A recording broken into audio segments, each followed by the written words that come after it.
Hello friends, आप सभी का हमारे YouTube channel dream government job में स्वागत है। फ्रेंड्स, आप सभी कैसे हैं? आशा करती हूँ आप सभी अच्छे होंगे। मैं सीटेट प्रीवियस पेपर करवा रही हूँ और ये आपके जो आगे आने वाले एग्जाम है जुलाई 7 जुलाई को जो होने वाला एग्जाम है, इसमें बहुत ज़्यादा काम आने वाले हैं। ये सीडीपी रिलेटेड क्वेश्चन बताऊँगी मैं। इसमें से मैंने 15 क्वेश्चन करवा दिया था और आज 16 से करवाऊँगी। मेरा इंटेंशन सिर्फ क्वेश्चन का आंसर बताना नहीं होता है। आपके इसमें मैं जो व्याख्या करती हूँ, इससे क्या होगा कि आपका एग्जाम में एक भी क्वेश्चन गलत नहीं होगा। तो चलिए आइए देखते हैं क्वेश्चन नंबर 16। सबसे पहले देखते हैं कि एग्जाम ये कब हुआ था। तो 5 जनवरी 2022 को हुआ था। क्वेश्चन नंबर 16 है, एक समावेशी व्यवस्था में कौन किसकी जरूरत के अनुसार यथोचित संयोजन करता है। यहाँ पर इंक्लूसिव एजुकेशन की बात कर रहा है। तो सबसे पहले मैं बता दूँ, इंक्लूसिव एजुकेशन में क्या होता है कि जो सामान्य बच्चे और विशेष आवश्यकता वाले बच्चों को साथ में शिक्षा दी जाती है। तो आप चलिए आइए देखते हैं, ऑप्शन देखते हैं। अभिभावक स्कूल की ज़रूरत के अनुसार से, स्कूल छात्र की ज़रूरत के अनुसार, छात्र स्कूल की ज़रूरत के अनुसार, छात्र शिक्षक की ज़रूरत के अनुसार से। तो चलिए आइए ऑप्शन को एलिमिनेट करते हैं और सही आंसर तक पहुंचते हैं। तो अभिभावक स्कूल की ज़रूरत के अनुसार से, यहाँ पर बच्चों की बात हो रही है, तो यहाँ पर अभिभावक का कोई मतलब नहीं है, ये गलत है। स्कूल जो है छात्र की ज़रूरत के अनुसार से, बिल्कुल आंसर यही होगा। जो स्कूल है वो छात्र की ज़रूरत के अनुसार से होना चाहिए, क्योंकि जो विशेष आवश्यकता वाले बच्चे होते हैं, जैसे कोई बच्चे अपंग हैं, उनको चलने फिरने में दिक्कत हो रही है, तो अगर मैं सबसे ऊपर वाली मंजिल पर उनका जो रूम होगा, क्लासरूम होगा, तो बच्चे कैसे जाएंगे। तो उनके लिए बैठने की व्यवस्था नीचे करनी चाहिए, उससे ना हो तो लिफ्ट की ज़रूरत हो, अगर ऊपर भी है तो लिफ्ट होना चाहिए। तो ऐसे है कि आपको ज़रूरत के अनुसार से सभी, जैसे जो बच्चे देख नहीं सकते हैं या ज़्यादा उनको सुनने में दिक्कत है, तो उनको क्लासरूम के सबसे पहले आगे बैठाना चाहिए। जो बच्चे देख नहीं सकते हैं तो उनके लिए अलग छूकर कोई ऐसी व्यवस्था होनी चाहिए जैसे छूकर समझ सकें। तो इसमें क्या है, बस यही होता है कि जो स्कूल है वो छात्र की ज़रूरत के अनुसार से होना चाहिए। आंसर क्या है अपना बी ऑप्शन। और देखते हैं, आपको सारे ऑप्शन पढ़ने हैं। आपका आंसर मिलने के बावजूद भी लगभग सारे ऑप्शन पढ़ने हैं। इससे क्या होगा कि शायद हो सके इससे भी अच्छा ऑप्शन मिल जाए। छात्र स्कूल की ज़रूरत के अनुसार से, बिल्कुल नहीं, छात्र स्कूल की ज़रूरत के अनुसार से नहीं, क्योंकि आजकल जो छात्र को सेंटर में रखकर बात की जाती है, छात्र केंद्रित यानी कि विद्यार्थी केंद्रित शिक्षा की बात की जाती है। तो यहाँ पर छात्र जो होता है स्कूल के अनुसार से नहीं, जबकि स्कूल है वो छात्र की ज़रूरत के अनुसार से होगा। छात्र शिक्षक की ज़रूरत के अनुसार से नहीं। यहाँ पर प्रमुखता दी जाती है, छात्रों की प्रमुखता दी जाती है, जो छात्र हैं उनको सेंटर में रखकर बात की जाती है। क्वेश्चन नंबर 17 है, वे छात्र जिन्हें खाली स्थान है उन्हें पाठ पढ़ने और लंबे अंशों को समझने में लगातार चुनौतियों का सामना करना पड़ता है। आप ध्यान से देखेंगे तो क्वेश्चन में ही आंसर छिपा हुआ है। कीवर्ड है ना, आपके उसको अंडरलाइन कर लीजिए कि क्या पूछ रहा है। पाठ पढ़ने और लंबे अंशों को समझने, तो क्वेश्चन में ही आंसर छिपा हुआ है।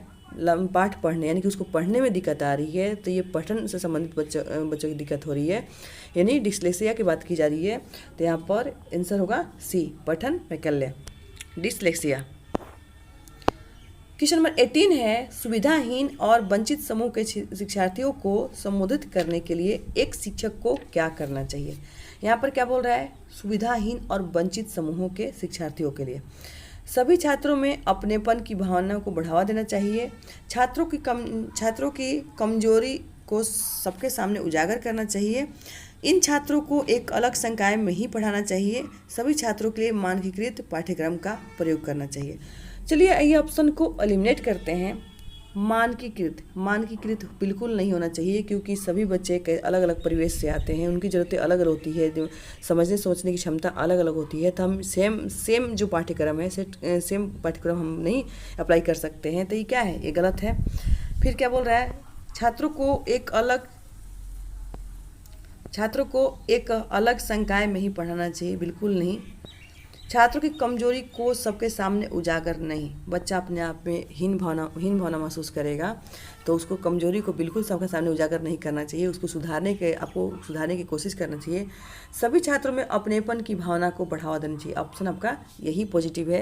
क्वेश्चन करते समय सीडीपी करते समय आपको ये देखना है कि सबसे पॉजिटिव आंसर कौन है। सबसे पॉजिटिव आंसर ही आपका आंसर होगा। तो यहाँ पर बोल रहा है सभी छात्रों में अपनेपन की भावना को बढ़ावा देना। बिल्कुल, अगर बच्चे अलग अलग परिवेश से आते हैं, वंचित वर्ग से आते हैं, उनको कुछ न कुछ समाज उसको लेकर बहुत ज़्यादा समाज उनसे घृणा करते हैं या कुछ दिक्कतें होती हैं, वैसे में अगर जो शिक्षक है अगर अपनेपन की भावना दिखाता है तो बच्चों को लगेगा हाँ स्कूल भी हमारा स्कूल है जो हमें अपना समझता है, शिक्षक हैं जो हमें बिल्कुल प्यार से बात करते हैं, तो बच्चा यहाँ पर क्या लगेगा कि हाँ स्कूल में हमारा है। तो यहाँ पर आंसर आपका यही होगा, आंसर ए। आपको जो सभी छात्रों में अपनेपन की भावना को बढ़ावा देना चाहिए। क्वेश्चन नंबर 19 है, क्वेश्चन नंबर 19 है, विविध आवश्यकता वाले शिक्षार्थियों वाली कक्षा में शिक्षक को निम्नलिखित में से विकल्प जो है उपलब्ध नहीं कराना चाहिए। नहीं है, हाँ है, उसको सबसे पहले अंडरलाइन करें। सामग्री का प्रस्तुतिकरण, संचार और अभिव्यक्ति, सूचना के दृष्टिकोण, शिक्षार्थियों के बारे में रूढ़िवादिता। सामग्री का प्रस्तुतिकरण, जो मटेरियल है उसका प्रेजेंटेशन होनी चाहिए, बिल्कुल होनी चाहिए। संचार और अभिव्यक्ति, बिल्कुल संचार होना चाहिए, साथ में अभिव्यक्त अपनी चीज़ों को अभिव्यक्त करने की भी मौका मिलना चाहिए। सूचना के दृष्टिकोण, अलग अलग तरीके से सूचना प्रोवाइड करवाना चाहिए। लेकिन शिक्षार्थियों के बारे में रूढ़िवादिता, यानी कि जो परंपरागत दृष्टिकोण है ये बिल्कुल नहीं होना चाहिए। रूढ़िवादिता देखते ही आपको कट कर देना है, रूढ़िवादिता बिल्कुल नहीं होना चाहिए। तो आंसर आपका होगा डी। क्वेश्चन नंबर 20 है, दिव्यांग छात्रों को शिक्षा के संदर्भ में निम्नलिखित में से किस प्रावधान को राष्ट्रीय शिक्षा नीति 2020 द्वारा बढ़ावा नहीं दिया गया है।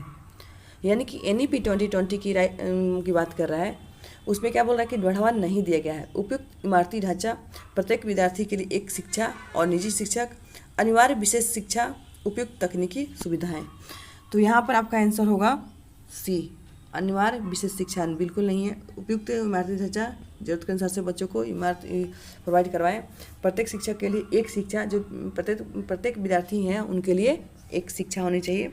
और उपयुक्त तकनीकी सुविधाएं, जरूरत के अनुसार से टीवी वगैरह प्रोवाइड कराई जाती है। आजकल बच्चों को जो बच्चे समझ नहीं पाते हैं तो उनके लिए टीवी वगैरह दिखाया जाता है, कार्टून वगैरह दिखाए जाते हैं, पिक्चर मोटिवेशनल पिक्चर वगैरह दिखाए जाते हैं।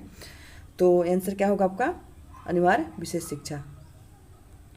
क्वेश्चन नंबर 21 है, बच्चे किस तरह सीखते हैं, पढ़कर, सुनकर, देखकर, क्रिया करके। तो फ्रेंड्स आइए ऑप्शन देखते हैं, इसमें क्या है। ऑप्शन में कहीं ना कहीं चारों गलत है, क्योंकि बच्चे पढ़कर भी सीखते हैं, बच्चे सुनकर भी सीखते हैं, देखकर भी सीखते हैं और क्रिया करके भी सीखते हैं। इसमें सबसे बेस्ट क्या होता है, क्रिया करके। बच्चा जब स्वयं एक्टिव होकर पार्टिसिपेट करेगा, स्वयं कार्य करेगा तो ज़्यादा बेहतर तरीके से सीखेगा। लेकिन यहाँ पर सिर्फ सीखने की बात हो रही है, ना कि बेहतर तरीके से। तो यहाँ पर चारों तरीके से होगा, इसमें किसी भी ऑप्शन में चारों नहीं है, जबकि चारों आंसर आपका सही है। क्वेश्चन नंबर 22 है, अभी कथन है, कथन और कारण वाले चीज़ें हैं। कथन और कारण के लिए आपको आंसर करते समय कथन के बाद जैसे आप कारण पढ़ने जाते हैं तो आपको उसमें क्योंकि लगाना है, और अगर कारण पढ़ते हैं तो कथन में आपको इसलिए लगाना है। तो कथन पढ़ते हैं, कथन क्या है, अभी कथन क्या है। यह महत्वपूर्ण है कि विद्यार्थियों को अपने स्वयं के अधिगम पर कुछ नियंत्रण करने की अनुमति दी जाए। फिर कारण है, हम यहाँ पर क्योंकि लगाएंगे, क्योंकि अपने अधिगम पर नियंत्रण करने से विद्यार्थियों को यह निर्णय लेने में मदद मिलती है क्या सीखना है और कैसे, क्या सीखना है और कैसे। चलिए अब इसको और भी पढ़ते हैं। यहाँ पर सबसे पहले हम कारण पढ़ते हैं कि अपने अधिगम पर नियंत्रण करने के लिए विद्यार्थी को यह निर्णय लेने में मदद मिलती है कि क्या सीखना है और कैसे सीखना है। इसलिए यहाँ पर क्या है, इसलिए यह महत्वपूर्ण है कि विद्यार्थियों को अपने स्वयं के अधिगम पर कुछ नियंत्रण करने की अनुमति दी जाए। तो आपको आई होप समझ में आ गया होगा कि आंसर दोनों सही है और दोनों एक दूसरे की व्याख्या सही कर रहे हैं। ऑप्शन आपका ए होगा, ए और आर दोनों सही है और आर सही व्याख्या करता है ए की। क्वेश्चन नंबर 23 है, एक शिक्षक को उन गतिविधियों को बढ़ावा देना चाहिए जो खाली स्थान हो, अस्पष्ट, सांस्कृतिक रूप से उपयुक्त, अत्यंत जटिल, अर्थहीन। तो आइए ऑप्शन को एलिमिनेट करते हैं। अस्पष्ट नहीं, स्पष्ट होना चाहिए। अत्यंत जटिल नहीं, अत्यंत जटिल एक एवरेज होना चाहिए, ना अत्यंत जटिल और ना ही अत्यंत सरल, एक एवरेज होना चाहिए ताकि सभी बच्चों के लिए काम कर सके। अर्थहीन, अर्थहीन सीख कर भी क्या करेंगे, जिसका कोई अर्थ ना निकले उसे सीख कर भी कोई मतलब नहीं है, वो गतिविधि करवा कर भी कोई मतलब नहीं है। यहाँ पर क्या बोल रहा है, सांस्कृतिक रूप से उपयुक्त। कहने का मतलब कि बच्चे अलग अलग सांस्कृतिक परिवेश से आते हैं, तो संस्कृति के अनुसार से उपयुक्त चीज़ें होनी चाहिए, वैसी गतिविधियाँ पर कराई जाए ताकि बच्चे एक दूसरे की संस्कृति के बारे में जान सकें। और जिनके सांस्कृतिक गतिविधियों की बात हो रही है, बच्चे ज़्यादा खुश हो सके, चलो हमारी संस्कृति को भी बढ़ावा दिया जा रहा है। क्वेश्चन नंबर 24 है, एक शिक्षिका को ऐसी गतिविधियों की रूपरेखा तैयार करनी चाहिए जो खाली स्थान को बढ़ावा दे।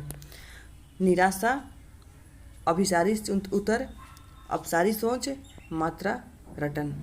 तो निराशा नेगेटिव है, मात्रा रटन भी नेगेटिव है। अभिसारी में क्या होता है कि अभिसारी उत्तर में सिर्फ क्वेश्चन का एक ही आंसर, सिर्फ तथ्य की बात की जाती है, फैक्ट टू फैक्ट की बात की जाती है।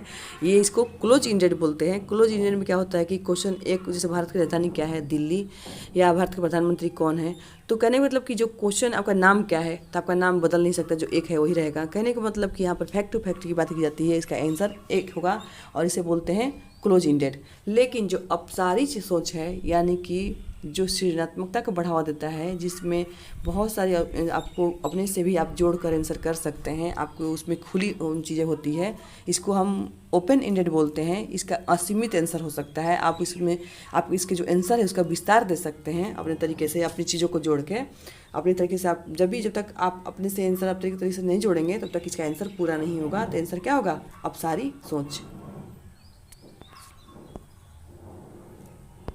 क्वेश्चन नंबर 25 है, समकालीन सिद्धांतकारों के अनुसार शिक्षा प्राथमिक रूप से एक गतिविधि है। तो यांत्रिक है, निष्क्रिय है, व्यवहारवादी है, सामाजिक है। तो इसका आंसर होगा डी, सामाजिक है, क्योंकि सीखना है, हम सीखने के कार्य किसमें, समाज में ही रख कर करते हैं। और हमारा जो परिवार है वो प्रथम पाठशाला होता है, और हमने सीखने का काम कहाँ से शुरू करते हैं, हम सीखने का कार्य कहीं ना कहीं हम परिवार से ही सीखते हैं। और परिवार जहाँ दो या दो से अधिक लोग मिलते हैं वहाँ समाज बनता है। तो आंसर क्या होगा, आंसर डी। क्वेश्चन नंबर 26 है, अभिकथन क्या है, एक शिक्षक को छात्रों के बीच समस्या समाधान रणनीतियों के विकास की सुविधा प्रदान करनी चाहिए, क्योंकि समस्या समाधान की रणनीति अधिगम में सुधार करती है और समालोचनात्मक चिंतन को बढ़ाती है। या आप चलिए कारण के थोड़ा पढ़ते हैं। समस्या समाधान की रणनीति अधिगम में सुधार करती है और समालोचनात्मक चिंतन को बढ़ावा देती है, इसलिए एक शिक्षक को छात्रों के बीच में समस्या समाधान रणनीतियों के विकास की सुविधा प्रदान करनी चाहिए। तो आई होप आप समझ गए होंगे कि आप बोलना चाहता है। तो ये दोनों सही है और एक दूसरे की व्याख्या सही कर रहे हैं। तो क्या है, ए और आर दोनों सही है और आर सही व्याख्या करता है ए की। ऑप्शन क्या होगा, ए। क्वेश्चन नंबर 27 है, छात्रों के बीच भ्रांतियों को खाली स्थान महत्वपूर्ण है। जो भ्रांतियाँ हैं, गलतफहमी है, वो क्या है, निर्मित करना, पहचानना, अनदेखा करना, प्रचारित करना। तो जो भ्रांतियाँ हैं, आपको किस चीज़ को लेकर रूढ़िवादिता है, क्या क्या भ्रांतियाँ है उससे संबंधित है। तो यहाँ पर क्या है, आपको पहचानना चाहिए, इसका क्या है, आपको पहचानना चाहिए। तो आंसर क्या होगा, बी। अनदेखा नहीं करना है, नहीं उसे प्रचारित करना है, उसको पहचानना है कि इसके संबंधित क्या सही है, हम क्या गलत सोच रहे हैं इसके बारे में। क्वेश्चन नंबर 28 है, छात्रों में भय का भाव अधिगम में काफ़ी सुधार करता है, अधिगम के लिए हानिकारक है, अधिगम के लिए आवश्यक है, अधिगम पर कोई प्रभाव नहीं डालता है। तो आइए ऑप्शन को एलिमिनेट करते हैं। अधिगम में काफ़ी सुधार करता है, नहीं, अगर बच्चों में भय होगा किसी चीज़ को लेकर तो संकोची हो जाएंगे, कहीं ना कहीं उनको लगेगा कि पता नहीं इसका मैं आंसर जो कर रहा हूँ हो सके गलत हो, तो मन में उनको संकोच रहेगा कहीं ना कहीं। तो अधिगम में सुधार नहीं लाता है, ये अधिगम को दबाता है, कहीं ना कहीं गलत है, अधिगम के लिए हानिकारक है। बिल्कुल बच्चों में भय बिल्कुल नहीं होना चाहिए, बच्चों में भय बिल्कुल नहीं होना चाहिए। तो ये क्या है, अधिगम के लिए हानिकारक है। अधिगम के लिए आवश्यक है, नहीं, बिल्कुल भय ऐसा नहीं होना चाहिए। बच्चे स्वतंत्र रूप से सोच सके, बच्चे स्वतंत्र रूप से सीख सके, एक्टिव होकर सीख सकें। तो यहाँ पर क्या है, ये भी गलत है। अधिगम पर कोई प्रभाव नहीं पड़ता, बिल्कुल प्रभाव पड़ता है। अगर बच्चे भय से करेंगे कोई कार्य को तो ढंग से नहीं सीख पाएंगे। तो आप ऑप्शन है ए, सॉरी ऑप्शन है आपका बी, अधिगम के लिए हानिकारक है। क्वेश्चन नंबर 29 है, निम्नलिखित में से कौन सा विकल्प छात्रों को महारत हासिल करने हेतु सीखने के लिए प्रेरित करेगा। योग्यता की चाह, प्रसिद्धि की चाह, धन की चाह, सत्ता की चाह। छात्रों को महारत यानी कि बच्चों में उसमें कमांड पूरी तरह बोल रहा है कि कमांड कैसे बच्चे हासिल करेंगे। तो जब योग्यता की चाह होगी बच्चों में तो बच्चे किसी चीज़ पर फुली कमांड कर पाएंगे, यानी कि महारत हासिल करने के लिए, सीखने के लिए प्रेरित होगा। क्वेश्चन नंबर 30 है और आज का लास्ट क्वेश्चन है। जो अर्थपूर्ण अधिगम है, अर्थपूर्ण अधिगम को सुसाध्य करने के लिए एक शिक्षिका को क्या करना चाहिए? क्या बोल रहा है? अर्थपूर्ण अधिगम। छात्रों के बीच सहयोग को हतोत्साहित करना चाहिए, छात्रों के बीच प्रतिस्पर्धा को प्रोत्साहित करना चाहिए, विषय वस्तु को रटने पर बढ़ावा देना चाहिए, संप्रत्ययों की समझ को महत्व देना चाहिए। तो आंसर आपका होगा संप्रत्ययों की समझ को महत्व देने चाहिए। कॉन्सेप्ट क्लियर होगा तो बच्चे अच्छा कर पाएंगे। छात्रों के बीच सहयोग को हतोत्साहित नहीं, उनको प्रोत्साहित करना चाहिए। बच्चों को एक दूसरे से सहयोग करना चाहिए ताकि ढंग से सीख पाए, क्योंकि सबके पास पर्याप्त ज्ञान नहीं होता है। कुछ 5% एक के पास होगा तो 5% दूसरी के पास होगा, तो ऐसे क्या होगा, 5 10% हो गए। तो सहयोग से हम किसी चीज़ को बेहतर तरीके से सीखते हैं। तो यहाँ पर क्या बोल रहा है, छात्रों के बीच सहयोग को हतोत्साहित नहीं प्रोत्साहित करना चाहिए। तो क्या है, अपने आप में नेगेटिव है। छात्रों के बीच प्रतिस्पर्धा को प्रोत्साहित करना चाहिए, प्रतिस्पर्धा अपने आप में नेगेटिव है, तो इसे भी नहीं हो सकता। रटना भी अपने आप में नेगेटिव है, तो ये भी नहीं हो सकता। तो ऑप्शन क्या है, संप्रत्ययों के समझ को महत्व देना चाहिए। कहने का मतलब अवधारणा को बेहतर तरीके से सीखना चाहिए, कॉन्सेप्ट क्लियर होना चाहिए ताकि बच्चा ढंग से चीज़ों को ढंग से सीख पाए। तो आई होप आपको वीडियो अच्छी लगी हो। वीडियो अच्छी लगती हो तो चैनल को लाइक, सब्सक्राइब एंड शेयर करें। Bye bye.